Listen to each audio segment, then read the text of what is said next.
ओम अज्ञानतिमिरस्य माताजी आई थी, चली गई थी। ज्ञानञ्जनशलाकया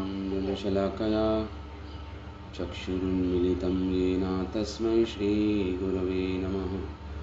श्रीचैतन्यमनोभीष्टं स्थापितं येन भूतले स्वयं रूपकदा मह्यं ददाति स्वपदान्तिकं। वन्देऽहं श्रीगुरो श्रीयुतपदकमलं श्रीगुरुन् वैष्णवंश्च। श्रीरूपं साग्रजातं सहगना रघुनाथान्वितं तं सजीवं साद्वैतं सावधूतं परिजनसहितं कृष्णचैतन्यदेवं श्रीराधाकृष्णपादान् सहगणललिता श्रीविशाखान्वितंश्च। हे कृष्णा करुणा सिन्धु दीनबन्धु जगत्पते गोपीश गोपीककान्त राधाकान्त नमोऽस्तुते। ओम नमो भगवते वासुदेवाय। ओम नमो भगवते वासुदेवाय। ओम नमो भगवते वासुदेवाय। नारायणं च नमस्कृत्यं नरं चैव नरोत्तमं देवीं सरस्वतीं व्यासं ततो जयं मुदीरये। नष्टप्रायेषु अभद्रेषु नित्यं भागवत सेवया भगवती उत्तमश्लोके भक्तिर्भवती नैष्टिकी। इदं भागवतं नाम पुराणं ब्रह्मसंहितं उत्तमश्लोकचरितं चकारा भगवन् ऋषि निःश्रेयसाय लोकस्य स्वस्ति धन्यम् इदं महत्। So, reading from Shrimad Bhagavatam, Shrimad Bhagavat का 10वां स्कंद, दूसरा अध्याय। अब कंस ने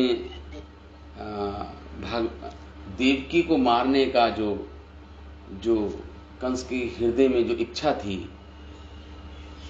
वो नष्ट हो गई इच्छा। क्यों? क्योंकि स्वयं भगवान विराजमान हैं देवकी के गर्भ में।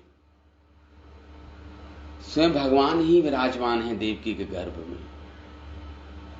इसलिए जो हिंसा का भाव, एक विवेक बुद्धि जागृत हो गई, एक विवेक बुद्धि जागृत हो गई कंस के अंदर कि अगर मैं अपनी किसी स्त्री, वो भी मेरी छोटी बहन, वो भी गर्भवती, इसका वध करूंगा तो मेरी आयु, मेरा यश, मेरा पराक्रम सभी नष्ट हो जाएंगे।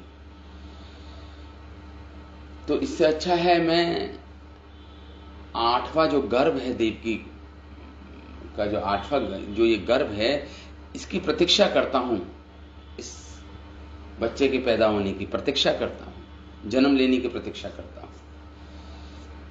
और कंस ने ये निर्णय लेके कंस अपने कक्ष में वापस गया। और कंस अब हर जगह कृष्ण के ही दर्शन कर रहा है। कंस सोते हुए, जागते हुए, जागृत अवस्था में इधर उधर सब जगह कृष्ण के ही दर्शन हो रहे हैं। कहने का अर्थ यह है कि उसके लिए जगत कृष्णमय हो गया है, लेकिन आनंद पूर्वक नहीं, भय से युक्त। कंस का जीवन कृष्णमय हो गया। यहां पे यही सुखदेव गोस्वामी कह रहे हैं। तो कंस ने ये निर्णय लिया कि मैं अपनी बहन का वध नहीं करूंगा। इसके पीछे भगवान की उपस्थिति ही कारण है। भगवान के सानिध्य में कोई भी आता है तो कम से कम बड़े से बड़ा क्रूर व्यक्ति भी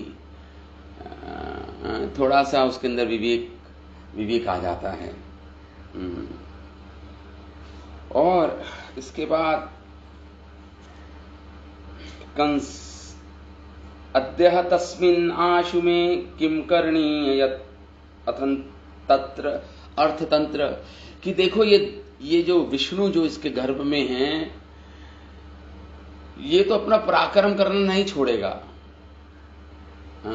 लेकिन मुझे अभी संयमी बनना पड़ेगा। कंस बोलता है, मुझे यही मेरा कर्तव्य है कि जो देवताओं का रक्षक जो विष्णु हैं, ये तो संकोच नहीं करेगा, लेकिन मुझे ही तृतीया अयम वधा यशा श्रिय आयु अनुकालम हंति। यश, श्री, श्रिया, श्रेय मतलब ऐश्वर्य और आयु मेरा हनन हो जाएगा इससे। इसलिए मैं अभी निवृत्त हो गया, इस देवकी के वध की इच्छा से निवृत्त हो गया कंस। अब आसीन संविषम तिष्ठन, आसीन मतलब बैठा हुआ, संविशन शयन करता हुआ, तिष्ठन खड़े होता हुआ, भुंजान भोजन करते समय, महिम पर्यटन घूमते हुए अपने राज्य में, ऋषिकेशम चिंतयान, ऋषिकेश का चिंतन करने लगा ये कंस। क्यों ऋषिकेश शब्द यूज आया है, यहां पे शब्द प्रयोग किया है? ऋषिकेश मतलब जो इंद्रियों के स्वामी हैं उनका नाम है ऋषिकेश। जो हमारी पांचों इंद्रियों के स्वामी हैं वो है श्री ऋषिकेश भगवान। तो अपनी पांचों इंद्रियों से कृष्ण के ही दर्शन कर रहा था, ये कृष्ण को ही अनुभव कर रहा था कंस। इसलिए यहां पे शब्द आया है ऋषिकेशम चिंतयान, ऋषिकेश की चिंता करते हुए, जगत तन्मयम अपश्यत, और जगत तन्मय हो गया भगवान हरि में, हरिमय हो गया इसका जगत, हरिमय हो गया।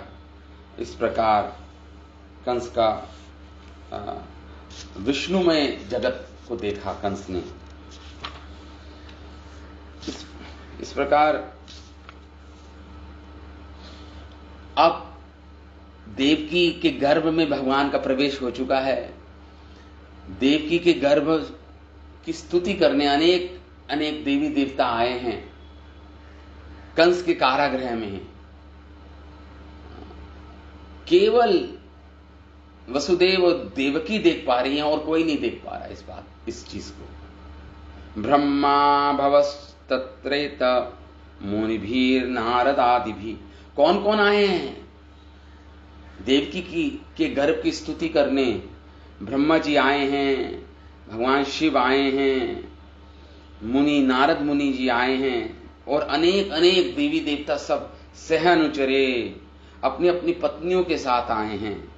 साकम गिर भी, और स्तुति करने लगे। साकम मतलब साथ साथ आए हैं, एक गिर भी। भगवान गोविंद की महिमा का गान करने लगे। गिर भी भगवान गोविंद की महिमा का मतलब देवकी की गर्भ की स्तुति करने लगे। वृषणम, और भगवान जो सारे इच्छाओं को पूरी करने वाले वर्षा के समान हैं। वर्षणम, वर्षा के समान वो घनश्याम जो वर्षा करते हैं, इससे उनके भक्तों की सारी इच्छा पूरी हो जाती है। मुक्ति सर्व काम प्रदाता श्री कृष्ण बादल रूप है, जिनका घनश्याम रंग है, बादल रूप में एडियन मतलब स्तुति करने लगे, प्रार्थना करने लगे। सभी देवी देवता, ब्रह्मा जी, शिव सब प्रार्थना करने लगे। अब प्रार्थना पढ़ते हैं। प्रार्थना बहुत ही क्या कहेंगे, एक बहुत ही डीप है, मतलब बहुत ही गहन इसका अर्थ है, लेकिन हम पढ़ देते हैं। हमारे आचार्यों ने क्या लिखा है, केवल हम पढ़ते हैं इसको, प्रार्थनाओं को। पहली प्रार्थना है, सत्यव्रतम सत्य परम त्रिसत्यम सतस्य योनिम निहितिम च सत्य सतस्य सत्यम अमृतम सत्य नेत्रम सत्यात्मकम त्वाम शरणम प्रपन्ना। ये पहली प्रार्थना देवी देवताओं, ये पहली प्रार्थना ब्रह्मा जी और भगवान शिव ने की, सर्वप्रथम प्रार्थना। तो भगवान के विषय में कह रहे हैं सत्यव्रतम, हे भगवान आप ये संसार अर्थात समष्टि और व्यष्टि, मतलब समष्टि मतलब पूर्ण कंप्लीट ये संसार, और व्यष्टि मतलब एक छोटा सा उसका पार्ट। सभी तो पंच महाभूत से बना, चाहे व्यष्टि प्रकृति ले लो, यस या समष्टि प्रकृति ले लो या व्यष्टि, हमारा शरीर भी हम व्यष्टि हैं, छोटा पार्ट है उस प्रकृति का। हमारा शरीर भी पंच महाभूत से बना है और इतनी विशाल प्रकृति समष्टि पंच महाभूतों से बनी है। हमारे ध्येय में आत्मा व्याप्त है, शरीर में आत्मा रहती है अणुरूप में, हृदय में, और उससे चेतना जो निकलती है पूरे शरीर में व्याप्त है। उसी प्रकार पूरे प्रकृति में, प्रपंचिक भौतिक प्रकृति में भगवान विष्णु आत्मा रूप, परमात्मा रूप में विराजित हैं, गर्भ सागर में भी रहते हैं और सर्वव्याप्त भी हैं इस पूरे भौतिक प्रकृति में। जिस प्रकार आत्मा एक स्थान पे रहती है और पूरे शरीर में चेतना के द्वारा व्याप्त है, भगवान विष्णु एक स्थान पे रहते हैं इस जगत, इस भौतिक जगत में, और लेकिन व्याप्त हैं, कण कण में व्याप्त हैं भगवान परमात्मा के रूप में। तो यही बोल रहे हैं यहाँ पे, हे भगवान, ये संसार अर्थात समष्टि व्यष्टि देहात्मक प्रपंच एक आदि सनातन क्या है ये ब्रह्मा जी बोल रहे हैं यहाँ पे। ब्रह्मा जी बोले, हे भगवान, आप सत्य व्रत हैं, आपका व्रत हमेशा सत्य होता है। जो आपने व्रत लिया था कि मैं इस पृथ्वी पर आऊंगा, आपने वचन दिया था कि मैं इस पृथ्वी पर अवतरण मेरा होगा, आपने अपना वचन सत्य निभाया, इसलिए आप सत्य व्रत हैं। सत्य व्रत सत्य परम सत्य हैं आप। और त्रिसत्य, आप त्रिसत्य का मतलब हो गया कि आप ही चाहे प्रलय हो, चाहे सृष्टि हो, चाहे सृष्टि की मेंटेनेंस हो, चाहे सृष्टि हो, या प्रलय या सृष्टि के समय आप ही तीनों अवस्थाओं में विराजमान रहते हैं, इसलिए आप त्रिसत्य हैं। और सतस्य योनि, आपसे ही संसार का उद्गम हुआ है, आप ही योनि हैं जिससे संसार का उद्गम हुआ है।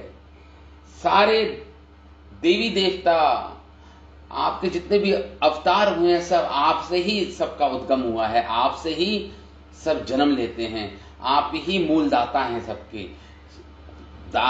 माता धाता पितामह गीता में भी बोलते हैं, सबकी माता, सबके पिता मैं ही, सबका पिता मैं ही हूं।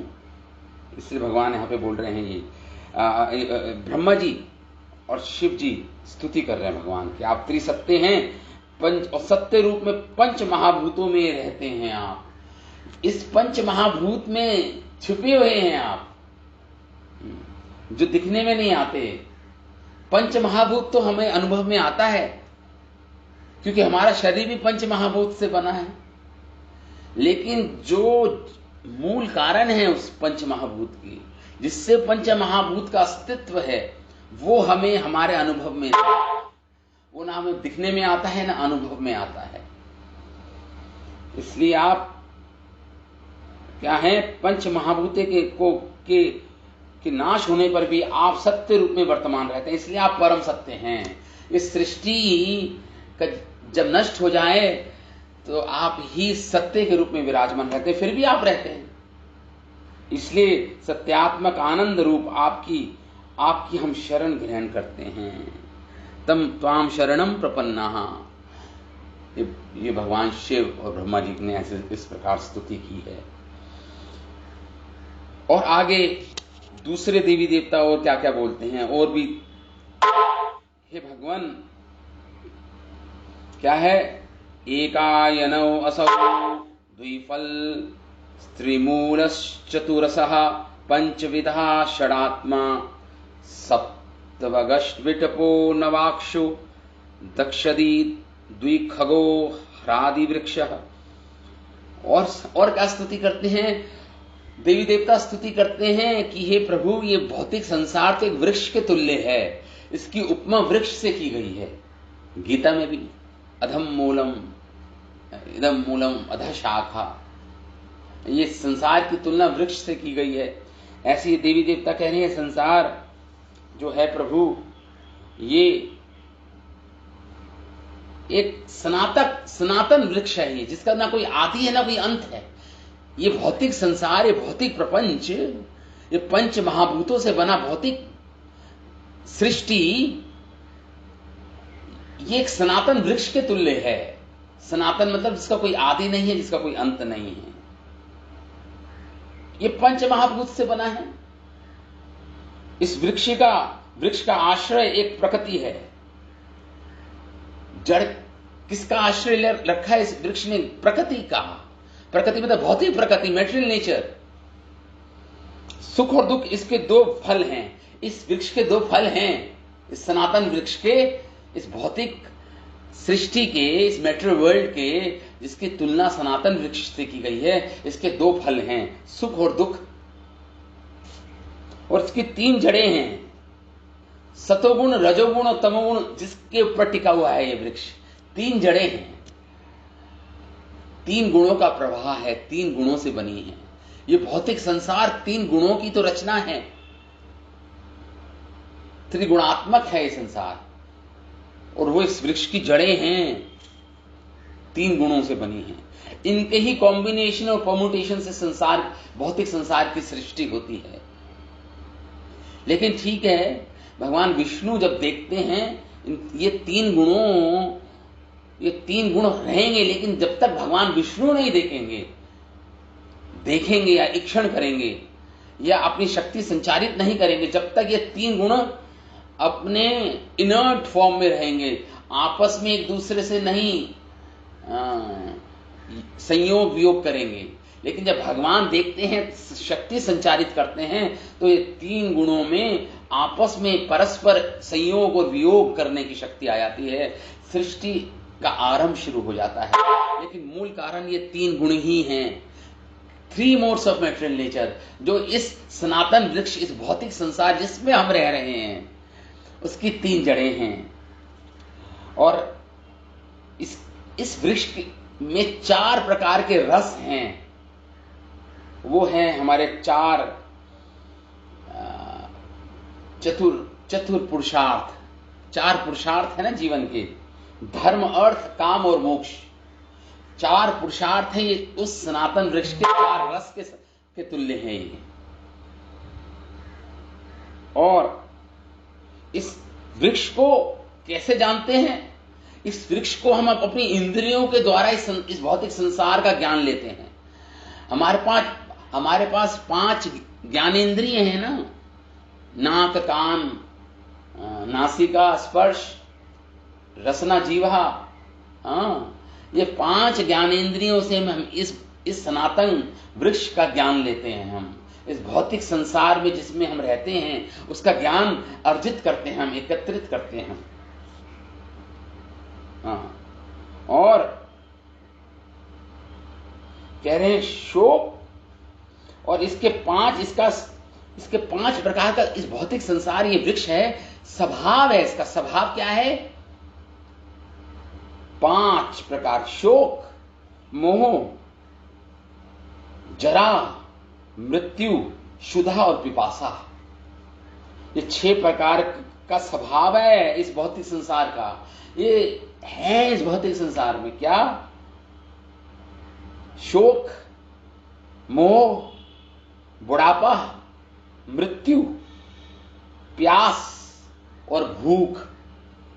सारे प्राणी इस 5 प्रकार से पीड़ित हैं। ये क्योंकि स्वभाव ही है इस भौतिक संसार का।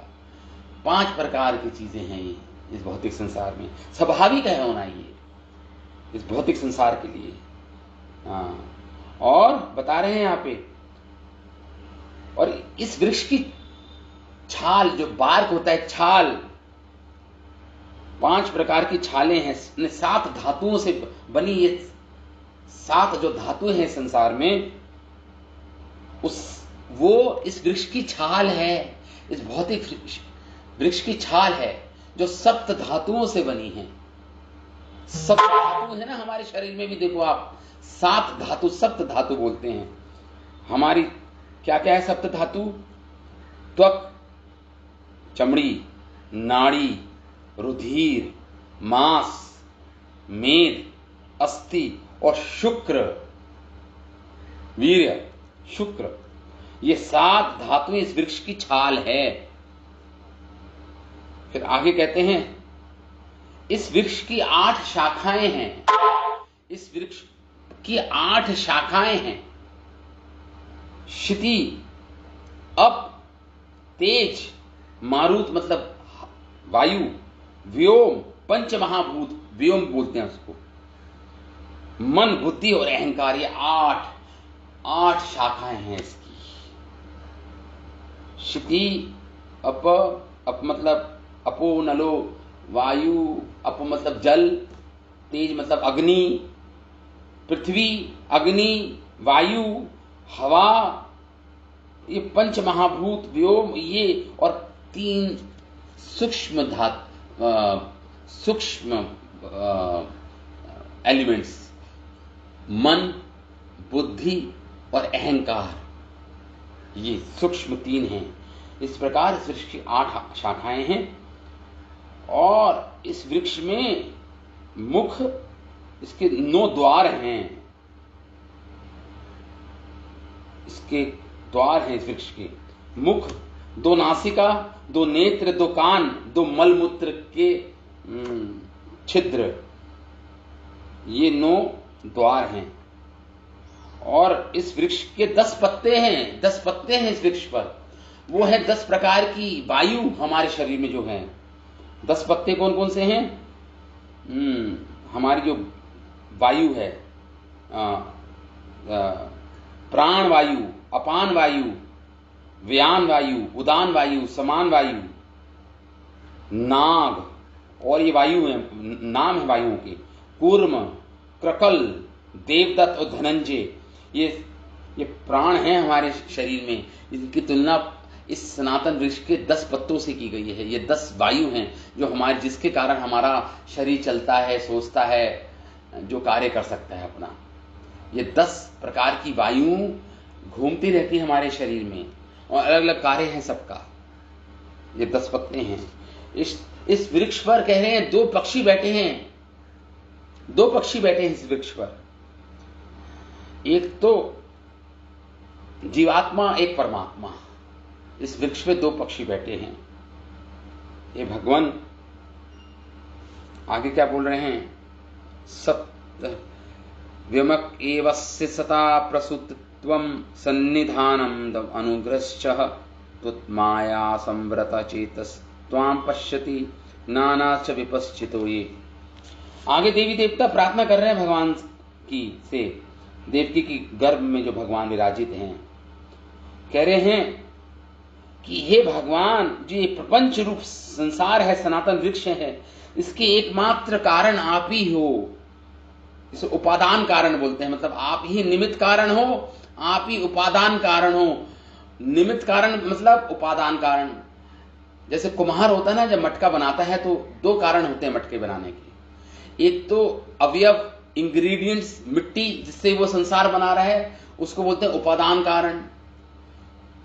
और वो कुम्हार कौन है? निमित्त कारण है, वो बना रहा है, वो निमित्त बना हुआ है।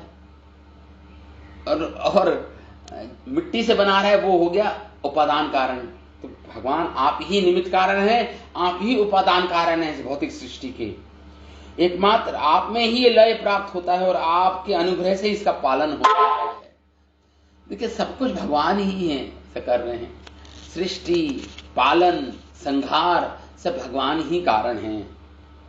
किंतु आपकी माया, लेकिन इतना कुछ होने पर भी, क्योंकि आप ही मूल कारण हैं, लेकिन आपकी माया शक्ति जिन व्यक्तियों का चित्त आवृत हो गया है, आपकी माया शक्ति के कारण जिनका ज्ञान ढक लिया गया है, जिनका ज्ञान ढक लिया गया है, आपकी माया शक्ति ने जिनका ज्ञान ढक लिया है, आवृत कर लिया है,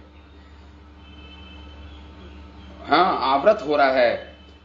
हे प्रभु, वे आपको नहीं देख सकते, वे आपको नहीं देख सकते कि आप ही मूल कारण हैं।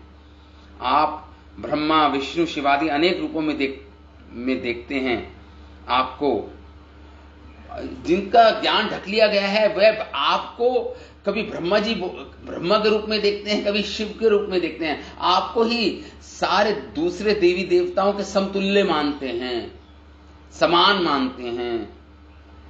वो तत्वज्ञानी पंडित जन जो कहते हैं हमें ज्ञान है वेदों का, वे आपको नहीं देख सकते प्रभु। तो सबको ही एक जैसा मानते हैं, समतुल्य मानते हैं, वे आपको, आपके दर्शन नहीं, आपको देख नहीं सकते वो, कि आप एकमात्र आप ही हैं जो मूल कारण है सृष्टि के। इस प्रकार ये प्रार्थना कर रहे हैं देवी देवता जन। तो हमारे आचार्यों ने अपने इस श्लोक पर बहुत कुछ बोला है। हम केवल विश्वनाथ चक्रवर्ती ठाकुर की कमेंट्री, उनका भाष्य पढ़ते हैं। लीला रूपी अमृत की वर्षा करने वाले कृष्ण रूपी, तो कौन कौन आए हैं? देखिए, विश्वनाथ चक्रवर्ती ठाकुर कह रहे हैं ब्रह्मा जी आए हैं, शिव आए हैं। ब्रह्मा जी कौन हैं? जो 14 भुवन के मालिक हैं, उनको किसान कह रहे हैं। ब्रह्मा जी को किसान विश्वनाथ चक्रवर्ती ठाकुर एक बहुत सुंदर उपमा दे रहे हैं। वो किसान हैं, जैसे किसान हैं, किसान रूप चतुर्दश भुवन, ये 14 भुवन रूपी क्यारी के किसान हैं, जिन्होंने मेंटेन कर रखा है। और शिव भगवान की उपमा दे रहे हैं मयूर, एक मोर से। जब ये स्तुति हो रही है तो वो मयूर नाच रहा है, ऐसे ही भगवान शिव नाच रहे हैं जब देवकी के गर्भ की स्तुति हो रही है, और पंख फैलाकर नाच रहे हैं, महाविनोद में नाच रहे हैं, आनंद में नाच रहे हैं भगवान शिव जब स्तुति हो रही है। मयूर की तुलना की गई है उनसे। और नारद आदि अनेक भक्तगण जो वहां पे उपस्थित हैं, उनकी तुलना चातक पक्षी से की गई है। चातक पक्षी एकटक होके प्रतीक्षा करता है कब वर्षा की पहली बूंद गिरेगी और वो उसकी पिपासा शांत होगी। सामने नदी है, उसका पानी नहीं पिएगा चातक पक्षी। उसी प्रकार ये चातक पक्षी की तरह ये देवी देवता हैं, नारद मुनि अनेक सब वहां पे उपस्थित हैं। स्तुति हो रही है देवकी जी के गर्भ की, भगवान की स्तुति हो रही है, चातक पक्षी के समान है। और जो अनेक देवी देवता हैं, ये हाथी महाहाथियों के समान हैं। जो हाथी, जो कंस जरासंध रूपी दावानल से आवृत है। हाथी जब जंगल की आग में, जब आग लगती है ना जंगल में, तो हाथी भागता है। कोई समुद्र या कोई नदी की शरण लेता है और अपनी ध्याग्नि, जो उसकी देह में अग्नि है, उसको शांत करता है, शीतलता प्राप्त करता है हाथी। उसी प्रकार ये कंस जरासंध रूपी अनेक असुर रूपी शासकों का दावानल अग्नि लगी हुई है भौतिक संसार में। और जो भगवान के भक्त रूपी जो हाथी हैं, ये भगवान की स्तुति करके शीतलता प्राप्त कर रहे हैं, जैसे नदी में स्नान करके हाथी शीतलता प्राप्त करता है। इस प्रकार विश्वनाथ चक्रवर्ती ठाकुर बहुत ही सुंदर उपमा दे रहे हैं। आगे लिखते हैं श्रील विश्वनाथ चक्रवर्ती ठाकुर, और जो स्तुति करते हैं, संसार में आप ही वास्तव वस्तु हैं। आप भक्तों के द्वारा ही अनुभव गम्य हैं, आप अन्य के द्वारा नहीं। यही गर्भ स्तुति का तात्पर्य देखा जाता है। आप किसी दूसरों के द्वारा आपको कोई अनुभव नहीं कर सकता, कोई दूसरों के द्वारा आप अनुभव नहीं किए जा सकते, केवल अपने भक्तों के द्वारा ही अनुभव किए जा सकते हैं। यही सार है, सब्सटेंस, यही सार है पूरी देवताओं की स्तुति का। श्रील विश्वनाथ चक्रवर्ती ठाकुर लिख रहे हैं ऐसा, क्योंकि आप अपने भक्तों के पालन का व्रत लिए हैं, इसलिए सत्य व्रत हैं। आप अपने भक्तों का पालन करते हैं, व्रत लिया है कि मैं अपने भक्तों का पालन करूंगा। भगवान राम बोल रहे हैं रामायण में, जो सकृत एवं प्रपन्न, जो एक बार भी मेरे पास आ जाए और कहे हे राम मैं आपका हूं, मैं आपका आश्रय लेता हूं, तो भगवान राम बोल रहे हैं रामायण में कि मैं उसको कभी नहीं त्यागता। वह मेरा शरण्य बन जाता है, वह मेरा अपना बन जाता है। मैंने व्रत लिया है कि मेरे शरण में आए व्यक्ति को मैं कभी नहीं त्यागता। रामायण में भगवान राम के शब्द हैं। तो यहां पे यही बोल रहे हैं, आपने व्रत लिया है अपने भक्तों का संरक्षण का, रक्षा का, इसलिए आप सत्य व्रत हैं, सत्य स्वरूप हैं आप। क्योंकि आप ही शरणागति के योग्य हैं। सत्य की तो शरणागति लेंगे हम। इस संसार में जितने भी हमारे संबंध हैं, इस संसार में सब तो असत्य हैं, सभी तो क्षणभंगुर हैं, सभी तो कुछ क्षणों के लिए हैं, कुछ तो वो सत्य नहीं है, सत्य स्वरूप नहीं है, इसलिए शरण लेने योग्य नहीं है।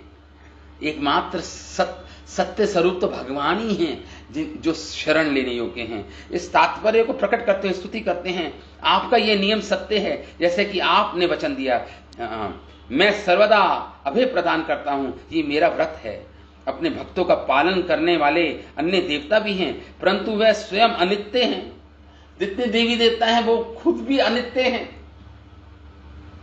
कुछ समय के इसलिए उत्तमता से रहित हैं, इसलिए शरण लेने योग्य नहीं है, क्योंकि वह भी अनित्य हैं। जितने भी देवी देवता हैं संसार में, आप वैसे नहीं हैं। इसी तात्पर्य से कहते सत्य परम, आप सर्व देशवर्ती हैं, सब देश मतलब सर्वव्याप्त हैं आप, परम श्रेष्ठ हैं आप, सत्य। इसीलिए आपका नाम ही विष्णु सहस्त्र नाम में आपका नाम ही एक आता है, सत्य। भगवान का नाम ही है एक सत्य। आप विष्णु सहस्त्र नाम पढ़ेंगे, भगवान विष्णु के 1000 नाम हैं, उसमें एक नाम है सत्य। सत्य ये भगवान का नाम बतलाया गया है। श्री कृष्ण सत्य में प्रतिष्ठित हैं और सत्य उनमें प्रतिष्ठित है। कार्य रूप जगत में गोविंद नित्य सत्य होकर विराजमान हैं, इसलिए उनका नाम सत्य हुआ। तथा परम का अर्थ है परमेश्वर, इसलिए परम सत्य है भगवान। आपका बुद्धि बल आदि भी सत्य है, इसी तात्पर्य से कहा है त्रिसत्य। त्रिसत्य बोला गया भगवान को। त्रिसत्य क्यों बोला? क्योंकि क्या ज्ञान बल और क्रिया ये 3 शक्तियां हैं। एक्चुअली भगवान में अनंत मात्रा में है, एक जीव में सीमित मात्रा में है 3 शक्तियां। कौन कौन सी 3 शक्तियां हैं? ज्ञान, बल और क्रिया। थिंकिंग, फीलिंग एंड विलिंग, यही कह सकते हैं। ज्ञान, बल और क्रिया, ये 3 शक्तियां उनकी सत्य ही हैं। ये 3 शक्तियां भगवान की हैं, सत्य हैं। श्रुति भी कहती है न तस्य कार्यम करणम च विद्यते। क्या उनके लिए कुछ करना कराना नहीं है, उनको ना, उनके लिए कोई कार्य नहीं बचा। करणम, और केवल वो सोच स्वभाव की ज्ञान बला क्रिया ही बचा। स्वाभाविक रूप से भगवान के अंदर ये 3 शक्तियां विराजित हैं, ज्ञान, बल और क्रिया।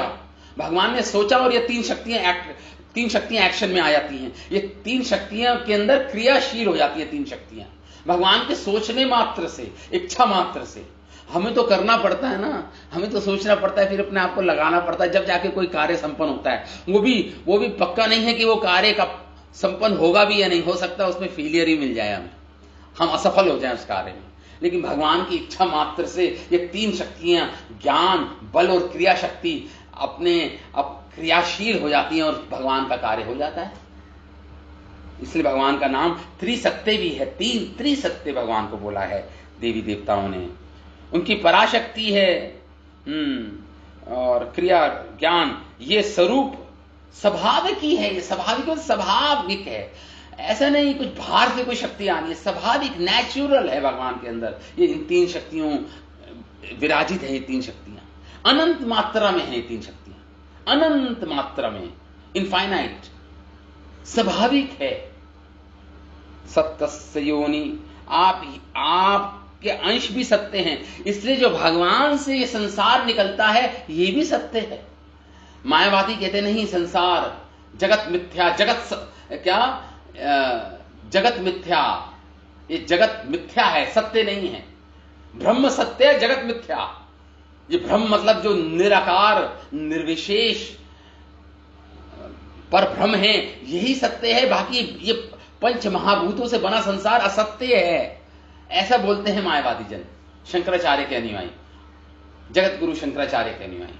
लेकिन हम वैष्णव नहीं बोलते ऐसा। हमारे वैष्णव आचार्य कहते हैं नहीं, क्योंकि ये संसार 5 महाभूतों से बना संसार सत्य से प्रकट हुआ है, परम सत्य से प्रकट हुआ है, इसलिए असत्य नहीं हो सकता। ये भी सत्य है, लेकिन कुछ समय के लिए है। ये बात सत्य है, लेकिन फिर भी सत्य है, क्योंकि है, इसका अस्तित्व है संसार का, लेकिन क्षण मात्र है, फिर बिगड़ता है, फिर बनता है, फिर बिगड़ता है, फिर बनता है। ऐसे प्रकार, इस प्रकार से इसका स्वभाव है। इस पंच महाभूत से बना भौतिक संसार का यही स्वभाव है। हमारे शरीर बनते हैं, बिगड़ते हैं, फिर नया शरीर मिलता है, फिर उसको मरण होता है, फिर नया शरीर मिलता है। 6 प्रकार के विकार हैं, हर वस्तु में 6 प्रकार के विकार हैं, लेकिन भगवान में नहीं है, आत्मा में भी नहीं है, भगवान के अंश में नहीं। यह स्वरूप भूत सतस्य योनि, और भगवान ही अवतारी हैं, अवतार नहीं है कृष्ण। भगवान से सारे अवतार उत्पन्न होते हैं, उद्गम होता है। सारे अवतार, कूर्मा, वरा, नरसिंह अवतार, सारे भगवान से निकलते हैं। भगवान किसी से नहीं निकलते। भगवान तो कृष्णस्तु भगवान स्वयं, भगवान स्वयं वो परम सत्य, वो परम रूप, वो भगवान ही सत्य हैं। बाकी जितनी भी अवतार है, भगवान से उनका उद्गम होता है। अर्थात मथुरा, वैकुंठ आदि स्थित भगवान बहुत प्राकृत जगत के और अप्राकृत स्पिरिचुअल वर्ल्ड के भी भगवान ही स्रोत हैं।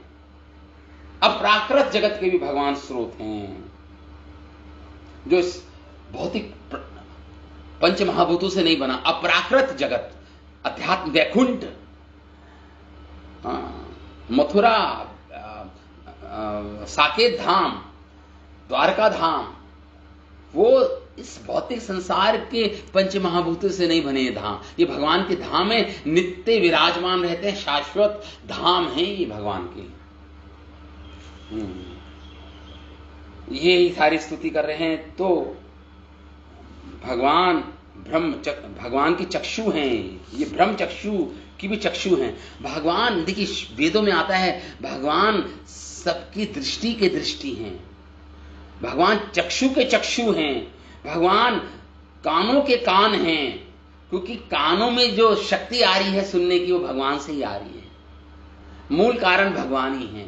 अगर कान अपना काम करना बंद कर दें, अगर भगवान वहां से चले जाएं उठकर, आंखें देखना बंद कर दें, अगर भगवान इन आंखों के पीछे जो बैठे हैं, जो शक्ति दे रहे हैं, आंखों को क्रियाशील कर रहे हैं, वह आंखें देखना बंद कर दें, चाहे प्रकाश भी क्यों ना हो, चाहे आपकी आंखें बिल्कुल ठीक भी क्यों ना हो, अगर भगवान नहीं है तो आंखें नहीं देख पाएंगी। वे चक्षु के चक्षु हैं, वे सत्य स्वरूप हैं। आप ही सभी इंद्रियों के प्रेरक हो, इसलिए आपके अंदर भी इंद्रियां हैं, लेकिन आपकी इंद्रियां आध्यात्मिक इंद्रियां हैं, चिन्मय इंद्रियां भगवान की, चिन्मय इंद्रियां भगवान की। इसलिए आपका विग्रह सत्य है, हम आपकी शरणागति लेते हैं। इस प्रकार स्तुति कर रहे हैं। इस पर यदि भगवान कहें, अगर जब ये स्तुति कर रहे हैं, श्री ठाकुर कह रहे हैं, भगवान अगर बोले इन देवी देवताओं को, भगवान कहें कि ध्येय, इंद्रियां, धाम आदि से विशिष्ट मैं यदि सत्य हूं, तो क्या यह जगत असत्य है? इसका उत्तर है नहीं, जगत सत्य है, फिर भी यह काल के द्वारा विनष्ट हो जाता है, लेकिन सत्य है ये भी। ये भौतिक संसार भी सत्य है, ये प्रपंच ये भी सत्य है। इस प्रकार वृक्ष के सुख दुख, ये वृक्ष की तुलना इस प्रकार की गई है। आपकी ही शक्ति के कारण होने के कारण ये प्रपंच वृक्ष आपकी ही अधीन है, आपके अधीन है। मया अध्यक्षेन प्रकृति, ये भौतिक पंच महाभूत, ये सनातन वृक्ष भगवान के अधीन है, स्वतंत्र नहीं है। ये भगवान के अधीन होने के कारण ये अपना क्रियाशील है, अपना कार्य कर पा रहा है। तमेव, आप ही सत्य स्वरूप प्रपंच वृक्ष के एकमात्र प्रसूति हो, उत्पादक हो, लय हो। आप में ही लय होता है संसार, और पालक, आपकी ही कृपा से इसका पालन होता है संसार का। यहां भाव मानते ये यहां पे यही बोल रहे हैं। तो उत्तर है, आपकी माया से जिनका ज्ञान आवृत नहीं हुआ, अगर आपकी माया से जिसका ज्ञान आवृत हो गया है, वह आपको नहीं देख पाएगा। इस भौतिक प्रपंच के पीछे आप हो। मायाम तु प्रकृतिम माइनाम तु महेश्वरम, उपनिषदों का उद्घोष है। उपनिषद क्या कहता है? मायाम तु प्रकृतिम, भगवान की शक्ति है ये प्रकृति, ये मेटेरियल नेचर। माइनाम तु महेश्वर, लेकिन जिसकी ये माया है वो महेश्वर कहलाता है। माइनाम तु महेश्वरम। यही यहां पे बोल रहे हैं। जो लोग आपको भेद रूप नहीं देख पाते, जो विद्वान हैं, ब्रह्मा जी आदि, वो आपका अवतार होने के कारण आपसे अभिन्न देखते हैं संसार को, आप ही के दर्शन करते हैं। लेकिन जिनका ज्ञान आपकी माया शक्ति के द्वारा हरण कर लिया गया है, वह आपको नहीं देख पाते प्रभु, आपका अनुभव नहीं कर पाते। ये पहले इस स्तुति के हमने 3 श्लोक पूरे किए, जो देवता माता देवकी के घर की उपासना कर रहे हैं। 25, 26, 27, 28 का श्लोक है ये स्तुतियों का। अब 29, अभी तो समय है, 29, 30, 31 और 32 4 श्लोक और हम पढ़ेंगे, और देवी देवता क्या स्तुति कर रहे हैं भगवान की। विभर्षि रूपाणि अबोध आत्मा सीमाय लोकस्य चराचरस्य सत्व उत्तपानि सुखवहानि सताम अभद्राणि मुहुः खलानाम। ये 29वां श्लोक है। ये बोल रहा है ये श्लोक, हे प्रभु अवबोध आत्मा, आप ही मूल स्वरूप में, आप सबके मूल स्वरूप हो। आप ही, कोई भी वस्तु ले लो, चाहे चेतन वस्तु ले लो, चाहे जड़ वस्तु ले लो, आप ही सबके मूल स्वरूप हैं। आप ही मूल हैं, सबके कारण हैं, आप ही मूल स्वरूप हैं। इसलिए उनको भगवान को बोला है अवबोध आत्मा। अवबोध आत्मा, हे प्रभु आप सबकी आत्मा की आत्मा हो। जैसे तिल में तेल होता है, उसी प्रकार आत्मा के अंदर भी परमात्मा बैठा है। वो है भगवान, व्याप्त हैं, सर्वव्याप्त हैं हर वस्तु में। आत्मा में भी व्याप्त है भगवान। जड़ वस्तु में तो है ही व्याप्त, आत्मा में भी भगवान व्याप्त हैं। इसलिए आप ही अवबोध आत्मा हो, सबके मूल स्वरूप हो। चराचरस्य लोकस्य, इस भौतिक पंच महाभूत से बना चर, जहां पे चर अचर प्राणी हैं, living and non living objects, animate inanimate, एक जगह स्थित, और स्थावर और जंगम।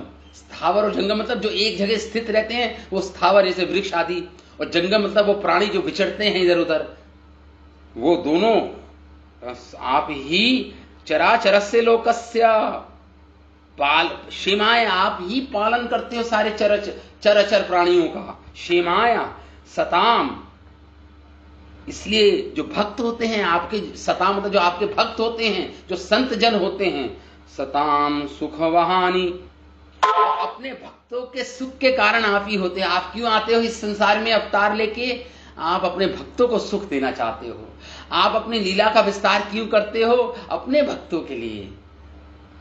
असुरों का वध करना हो तो भगवान तो अपने धाम में बैठ के सोच ही ले, असुरों का वध हो जाएगा। उसमें भगवान को कुछ करना कराना है थोड़ा ना है, ना तस्य कार्यम करणम च विद्यते। लेकिन क्यों आते हैं भगवान? अपने भक्तों के सुख के लिए आते हैं, उनके सुख के लिए आते हैं। सुखवहानी सताम सुखवानी खलानाम, और आप जो खल लोग होते हैं, दुष्ट लोग होते हैं, अभद्राणी जो दुखदाई होते हैं संसार के लिए, उनको उनके जो दुखदाई होते हैं अभद्राणी, उनको नष्ट करने के लिए आते हैं। उनको नष्ट करने के लिए आते हो आप, दुष्टों के लिए अभद्राणी दुखदाई होते। और आप ही उनके जो दुष्ट लोग होते हैं अभद्राणी, उनके अभद्र होते हो, मंगलकारी नहीं होते। दुष्टों के लिए भगवान अमंगलकारी हैं, जैसे कंस के लिए अमंगलकारी है। कंस की मृत्यु के रूप में आए हैं भगवान अभी देवकी के गर्भ में।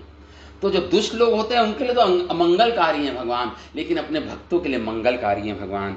यहां पे कह रहे हैं खलानाम अभद्राणी सत्वोत उत्पानी। आप सत्वोत उत्पानी, आप जब आते हैं तो आपका शरीर हमारी तरह पंच महाभूत से नहीं बना होता प्रभु। आप परम आप शुद्ध सत्य से आपका शरीर बना होता है, स्पिरिचुअल एलिमेंट से आपका शरीर बना होता है, चिन्मय तत्व से आपका शरीर बना होता है। भगवान और भगवान की आत्मा में कोई अंतर नहीं है। हमारे शरीर तो पंच महाभूत का है, लेकिन हमारी आत्मा चिन्मय है, आध्यात्मिक है। लेकिन भगवान के अंदर ये भेद नहीं है, भगवान के अंदर ये भेद नहीं है।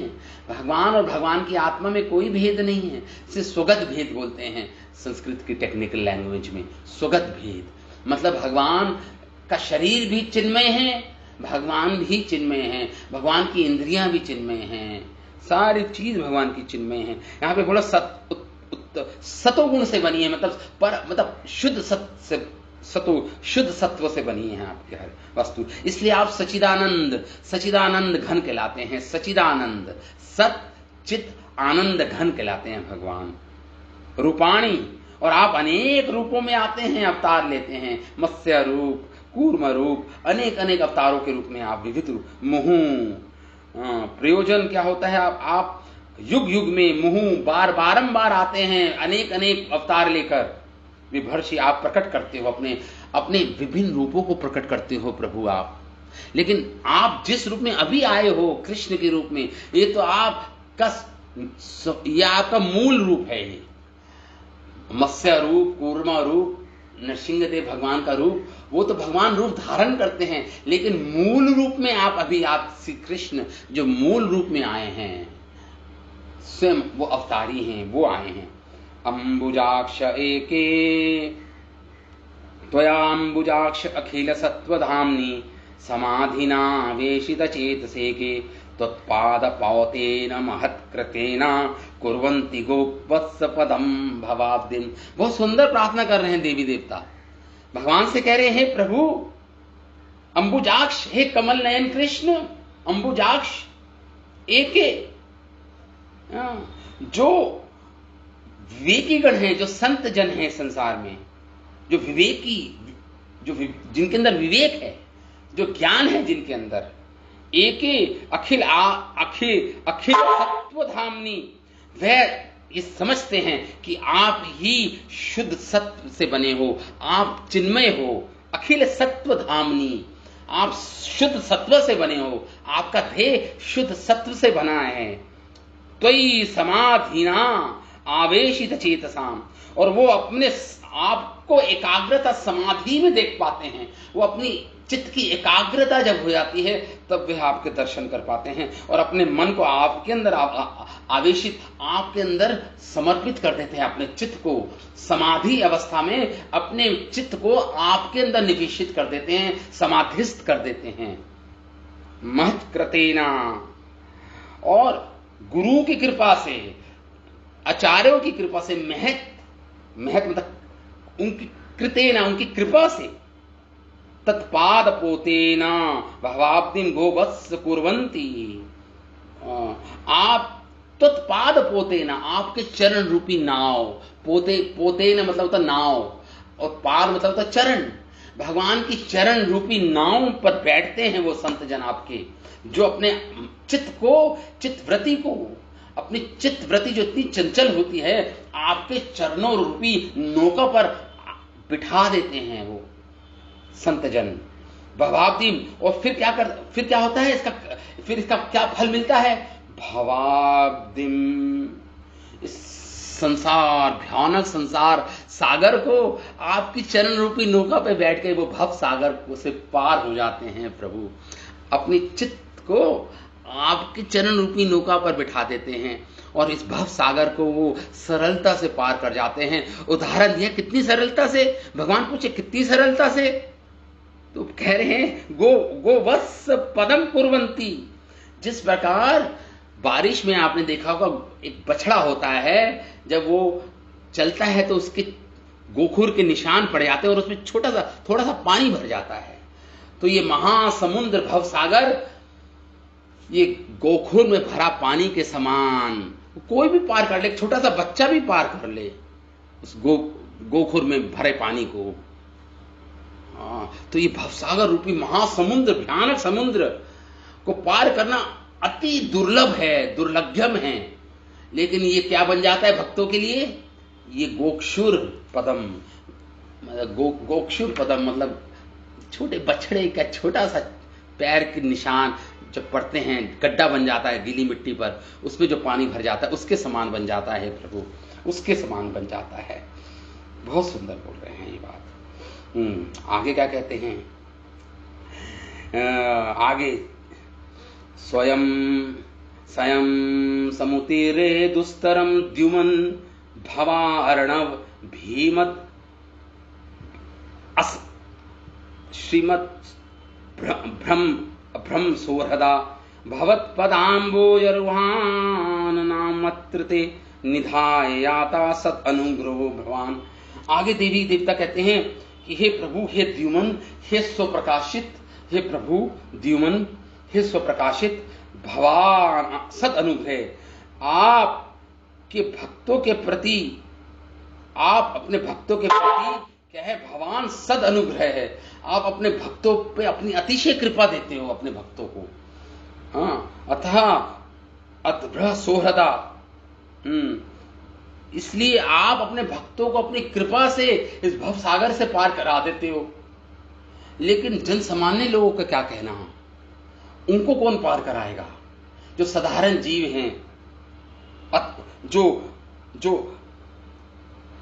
अद्भ्रह सोहृदा मतलब जो विषय, संसार की विषय वासनाओं से आसक्त हैं, वो दीनहीन जो हैं, अद्भर हैं, अद्भ्रह मतलब जो दीनहीन हैं, विषय आसक्त हैं, भोग करना चाहते हैं, पंच महाभूत से बने आपके इस संसार को भोग करने की इच्छा नहीं गई उनकी, वो भोग करना चाहते हैं, लेकिन कह रहे हैं नहीं प्रभु, आप उनको भी नहीं छोड़ रहे हो। सुहृदा, आप उनके भी वेल विशिंग फ्रेंड हो, सुहृद हो, आप उनके भी वेल विशिंग फ्रेंड हो, मित्र हो, आप उनके भी सुहृद हो, उनके प्रति भी कृपा करने वाले हो। तो भगवान पूछे कैसे? कैसे? जो अभक्त हैं, जो विषयी आसक्त हैं, भोगी हैं, उन पे मैं कैसे कृपा करता हूं? तो कहते हैं देवी देवता, ते दुस्तुरम भीमम भवारणम, आपके भक्त जो आपका दुस्तरम, सुदुस्तरम, दुस्तरम नहीं सुदुस्तरम शब्द आया है, बहुत ही कठिन है भवसागर को पार करना, इतना बड़ा समुद्र है ये, दुष्पार है, भीमम भयानक है, भीमम भयानक है संसार। माय डियर डिवोटीज, बहुत भयानक संसार में हम जी रहे हैं, बहुत भयानक है ये संसार। भीमम, देवी देवता कहते भयानक है ये भौतिक संसार। भवारणम, भवारणम, अरणम मतलब होता समुद्र, अर्णव, भव मतलब ये समुद्र रूपी भव, ये संसार, पंच महाभूत से बना संसार बहुत ही भयानक है, बहुत ही दुष्कर है इसको पार करना। लेकिन स्वयं समुद्रे भवत पादाम्बुजारुहानम, खुद तो पार कर जाते हैं आपकी कृपा से आपके भक्तजन, लेकिन ये दूसरे जीव जो दूसरे किनारे खड़े हैं अभी भौतिक संसार में, उनको पार करने के लिए ये नाव को वापस दूसरे किनारे भेज देते हैं, मतलब संप्रदाय को स्थापित करते हैं, गुरु संप्रदाय को स्थापित करते हैं, जिसमें ये ज्ञान निहित है, जिसमें ज्ञान होता है इस संप्रदाय में, ये ज्ञान ऊपर से नीचे आता है, ज्ञान का फ्लो होता है, प्रवाह होता है इस ज्ञान का। गुरु ने अपने शिष्य को ज्ञान दिया, शिष्य ने अपने शिष्य को ज्ञान दिया, इस प्रकार संप्रदाय की स्थापना करते हैं ये महान महत कृपाजन। आपकी कृपा से ये महत जन, ये महान संत, आपके भक्त जन एक संप्रदाय की संस्थापना करते हैं, और जिस प्रोसेस, जिस साधना से ये पार हुए हैं, उस नौका को वापस दूसरे तट पे भेज देते हैं, ताकि बेचारे जो दूसरे जीव फंसे पड़े हैं इस भौतिक संसार में, वह भी इस नौका रूपी भगवान के चरण आश्रय रूपी नौका पर बैठ जाएं और वह भी पार हो जाएं। यही प्रभु, ये आपकी ही कृपा है, जो आपके भक्त जन इतने दयालु होते हैं कि भवत पदामा अंबुराहा, आपके चरण रूपी नाव को इस जगत में निधाय जाता, वो तरने के लिए भेज देते हैं, वापस भेज देते हैं नौका को, जिस नौका पर उन्होंने पार किया था। मतलब माझी ने नौका पार की और नौका को वापस दूसरे तट पे भेज दिया, ताकि दूसरे लोग भी नौका पर चढ़कर इस भवसागर, भयानक भवसागर को पार कर जाएं। हाँ, यही बोल रहे हैं यहाँ पे। हाँ, यही बोल रहे हैं यहाँ पे। इसलिए आखिरी श्लोक जो हम आज पढ़ेंगे वो ये है, ये कह रहे हैं, इसलिए ये अन्य अरविंदाक्ष विमुक्त मानिनस त्वयि असद्भाव विशुद्ध बुद्धये आरूवक्रच्छेन परम पदम तथा पठन्ति अधोनाद्रत युष्मदंग्रे। बहुत ही फेमस श्लोक है ब्रह्मा जी की।